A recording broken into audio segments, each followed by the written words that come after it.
Good afternoon, everyone, and welcome to Stock Market Today. It's Coram and Ed Carson here with a breakdown of the action in today's session and a look at how the week unfolded. And you know, Ed, we were looking for some more strength in this rally attempt, and today we did get some strength. Yeah, really strong day and ended up being a really strong week. A lot of volatility, but it was a strong week. Want to take a look at some high growth names that might be setting up. Snowflake, DoubleVerify, and Shift4 Payments. Oh, a little bit of a different flavor to today's stock pick, Ed. All right, we'll take a look at those. But first, let's look at the major indexes. The NASDAQ today closing up 2.3%.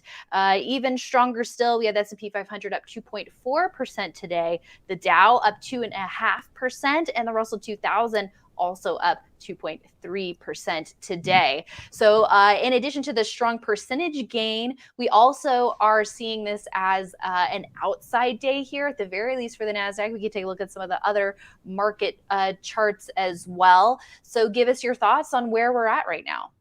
Yeah, this was pretty strong. Look, there was a lot of back and forth. We gapped up on Monday, and despite all the volatility, we were always up for the week, basically. I mean, it's, and comfortably higher for the week. So that was a positive, even with Treasury Yields when they were rising quite a bit. That was a sign of strength. It was surprising, but it kept on going. Today, yeah, the NASDAQ finally gets above its 21-day line, which is something it hadn't done in well over a month. The S&P and Russell, which had been sort of around there, got back above there, and the Dow has sort of been leading the way and decisively there. Yeah, look, definitely an outside day on the S&P. You're right. So really strong action here. The Dow is really coming up to the 50-day line. That'll be an interesting resistance area. But it was nice to see. It's also, you can see them on a chart. These outside days, we're clearing some resistance. So it's not just, hey, it's a strong day in a volatile market. It's actually, you can actually see it, and you can see it on a weekly basis as well on some of these things. These were solid gains. And we had come off lows last week. So there's actually some momentum. Obviously, long way to go. If this rally has legs, well, maybe we run to the 50-day line on the NASDAQ and maybe we hit resistance, maybe we don't. So it's not, when the rally picks up, if the rally may have legs, but we don't know if it's going to be off to the races. Let's put it that way. There you go. All right. Well, it does look like we are on the verge of seeing the NASDAQ clearing a channel line or a trend line here from those mid-August highs going back to the daily chart. I feel like this is even more compelling on QQQ. I feel like it's even tighter there, touching quite a few data points. It does look like we are clearing above that today, in addition to getting above the 21-day line as well. And you mentioned the Dow leading, so let's go there and go to the weekly chart because this was what David Ryan, three-time U.S. investing champion and protege of IBD founder Bill O'Neill, was talking about in his case for a market bottom and tradable rally, saying that the Dow did not only come back to its pre-COVID highs, but it undercut that level. And he used a historical precedent for something similar in making this case. So you're right. We don't know how long this tradable rally will last, if it can continue from even here, because we've seen a lot of volatility, but there is definitely a case to be made for that.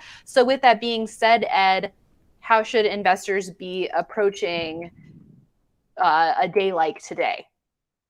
Well, you should be thinking about maybe trying to take some small steps in there, tiptoe in there. Again, it's a positive sign. We don't know how far it's going to go. You need to be flexible with market. You can't just say, well, the market's been bearish, so I'm always going to stay bearish. You have to be able to switch back and forth. At the same time, you need to be able to keep your emotions in check so you don't go, things are going up, I'm going to put all my money in, and I'm going to go fully on margin, and boom. It's just that you need to strike a balance. Oh, okay, things are looking better. Let me start going in. If the market continues to do well and your positions do well, then you can expand. But you don't want to get you don't want to race in, because we could always obviously have reversals in this market environment. Yeah, you make a good point because the last time that the NASDAQ closed above the 21-day line, that only lasted for a day. So now that we're above it, and we're kind of only barely above it, right? Yeah, kind of barely above it. Yeah. 0.2%. Let's see if we can hold that 21-day line. Let's also talk on the upside about other potential levels we're watching. It seems like the last time we poked above the 21-day line on the NASDAQ, the 18th earlier in the week. That seems like the next little baby hurdle to get above. What do you think, Ed? I think you're right. And it would also just provide a little more distance from the 21-day line. Just get a sense how things are going. One of the things is that there is going to be so many earnings. I mean, it is a crazy earnings week. We have Apple, Microsoft, Google, Amazon, Vertex, Merck, Boeing, and there's hundreds of others.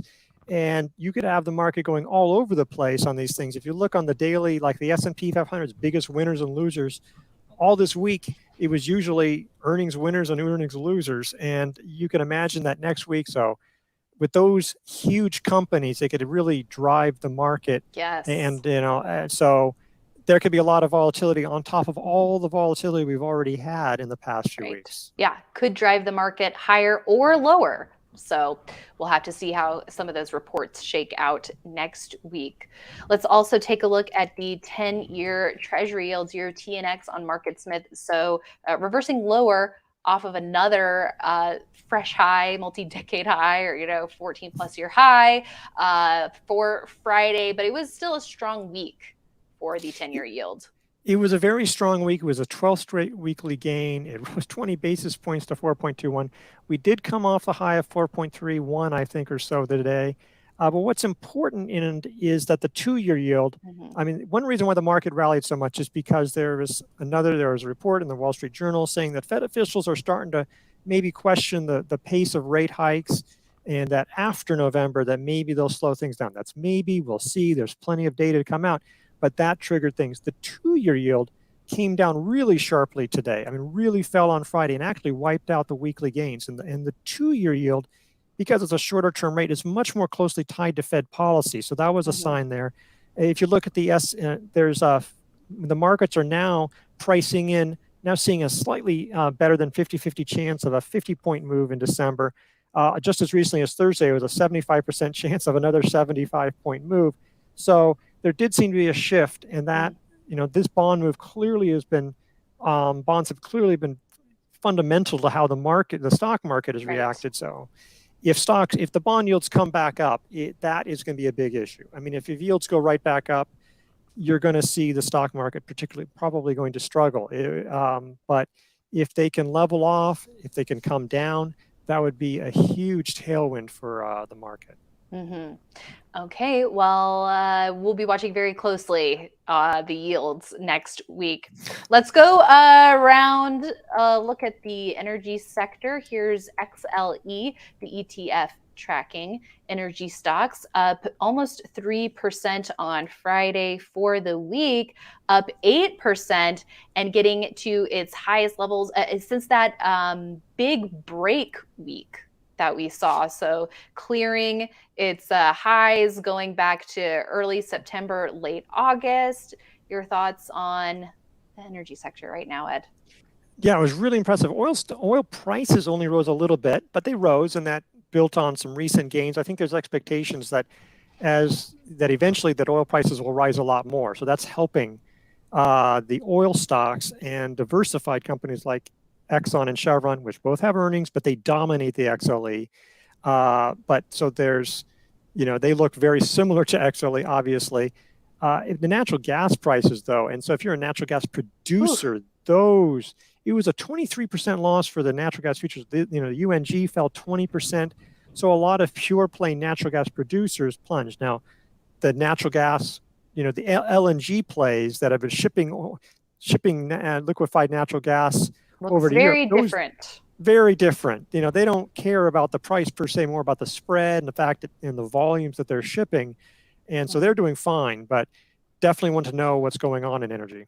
All right, let's now take a quick look at some different sectors in the market. to see how they acted this week. So here's a look at IGV, the tech software ETF, up 7% this week. SMH chip stocks up 7.6% for the week. ARKK up 5.6% for the week. XME, the metals and mining ETF, up 9% for the week. Jets. So looking at airline stocks, up 5% this week. XLV healthcare up 2% this week, so not quite as strong as some of those other groups. But Ed, are we all swimming in the same direction here? Seems like there is a little bit more breadth in this market now. A little bit of breadth. Obviously, a lot of those sectors have a long way to go, but Yes. that's a positive sign. So you're seeing that it's not just a handful of names, and it's not just energy. Not just energy. So if this can continue, then you can start seeing, and this is one reason when you build your watch list, you may have a select group of things in there, but definitely have a wide list, because there's definitely stocks from a wide variety of areas that are coming up. Very important to note there. Okay, well, let's take a look at some potential watch list stocks like Snowflake in the enterprise software group. A strong week for this name, up over 16%. Volume was light though, but it is working on a bottoming base, and it has come well off of its lows from the summer. Yeah, I mean, first, I'm going to look at a few stocks that are high growth that might be interesting winners, but they're also high risk. I want to make that clear. But it's interesting if you're looking for potential leaders, something that might do really well. These are things to look at. But watch lists should be very much broader than these names. There is perhaps a lot of overhead resistance because it's well off the highs, so there might be a lot of people selling. But if this stock can break decisively, above, say, the 50-day and the 200-day lines, and those are a little closer than the 40-week and the 10-week lines, there might be an early entry in there. We'll get above the 200-day line. It's right around the 50-day line. Break above there, and the growth. It's just about to turn profitable. It depends on whether or not you look at net losses or adjusted losses. I think but on an adjusted basis, it's just about to turn consistently profitable. That's often a really good time when software makers, they've got strong growth and then they start turning profitable. That can often be a good time to be getting in. So we'll see. There have been a lot of big backers in this. So if this rally has legs, this is something that, could see big gains. Yeah, that's great to point out about the fresh profitability. Ed, it's been so long since we've been talking about that at all with software stocks. We used to talk about that all the time because there were so many that were looking good and in that situation. So now, hey, maybe a good sign that we're even talking about that again. Well, let's take a look at DoubleVerify, because it's also an enterprise software stock that has moved off of its May lows. Tried to get above 30 earlier this week. It's pulled in. Let's see about the weekly performance. It still managed a gain of 5% this week. I know, it is sort of weird looking on daily. It looks almost like disappointing. It's like, wait a second, it was up 5%. Yeah, I tried to break out, like maybe just came on the verge of it. You can treat that as a base there pretty clearly. It may have just missed it because it got that intraday move, but I think a move above 30, that would be a buyable area. It found support. It's been finding support at the rising 50-day, 10-week line. And you look at the profits, it's showing some strong growth, this year. Have solid growth next year. The revenue growth has been pretty consistent and robust. So that's nice to see. And you can see how it's been rallying for several months now. I mean, it was sort of quietly getting in there. There is some overhead resistance, but not as much as there used to be. And there's some nice blue spikes along the way. There was a red spike, but there's been pretty strong in that regard. So a lot to like about this one as well.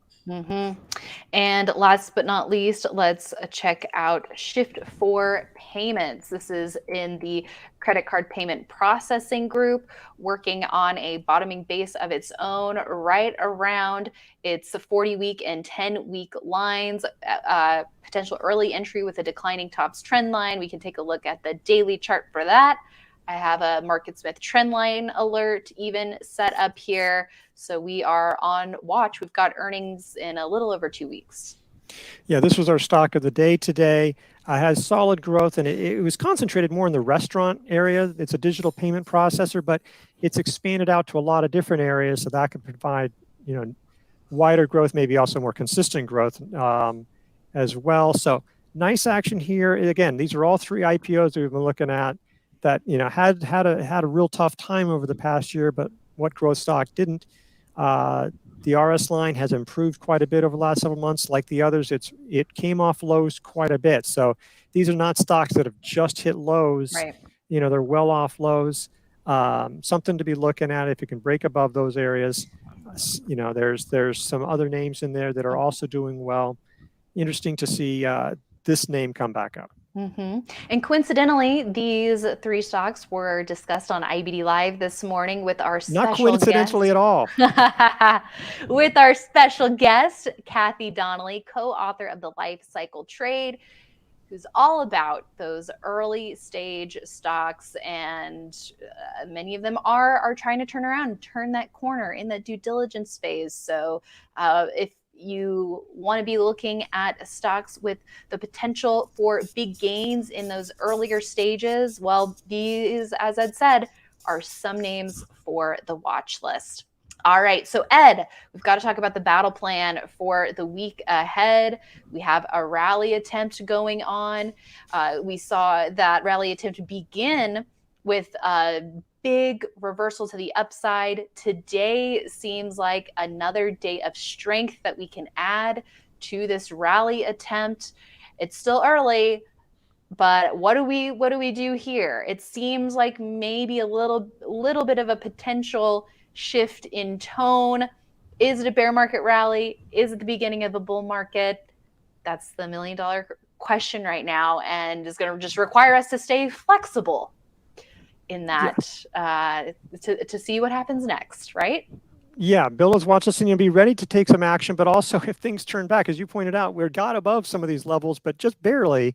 You could easily see this reverse. So be ready to be acting, ready to have a more bullish mindset, but don't get locked into that either. It's a turbulent time.